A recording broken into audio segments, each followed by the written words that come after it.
आज आहे पुन्हा मला मटार पॅटीसची ऑर्डर आणि इथे बटाटे उकडून घेतलेले आहे। भरपूर सारे मटार बारीक करून घेतलेले आहे मिक्सरला आणि त्याच्यामध्ये आलं लसूण हिरवी मिरची तेही बारीक करून घेतलेले आहे। बटाटे छान किसून झालेले आहे आणि त्याच्यामध्ये आपण टाकायचे आहे मस्त अशी कापलेली कोथिंबीर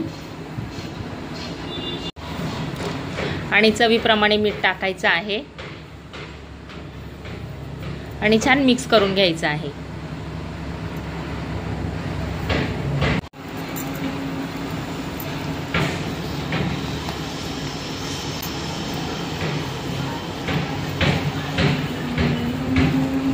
सर्व पदार्थ छान मिक्स करून झालेले आहे। आपण आता पॅटीस बनवायला घेऊया आणि सर्व पॅटीस बनवून झालेले आहे। आपण आता कॉर्नफ्लॉवरच्या स्लरीमध्ये डिप करून रव्यात घोळवून घ्यायचे आहे। रव्यामध्ये छान आपण पॅटीस घोळवून घेतलेले आहे आणि तेल तापलेलं आहे इथे। आपण आता तळून घेऊया।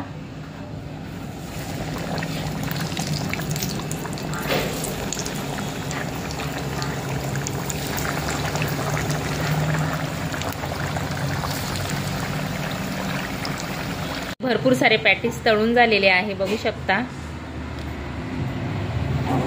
हे बघा,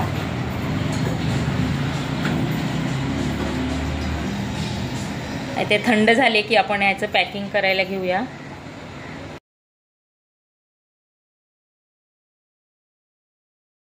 प्लॅस्टिकच्या कंटेनरमध्ये आपण पॅकिंग करून देणार आहोत।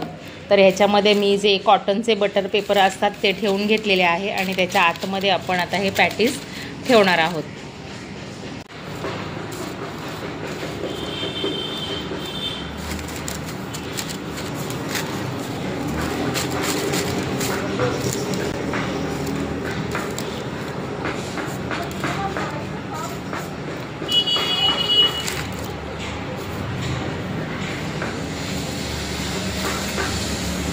छान असे पॅकिंग करून घ्यायचे आहे बॉक्समध्ये।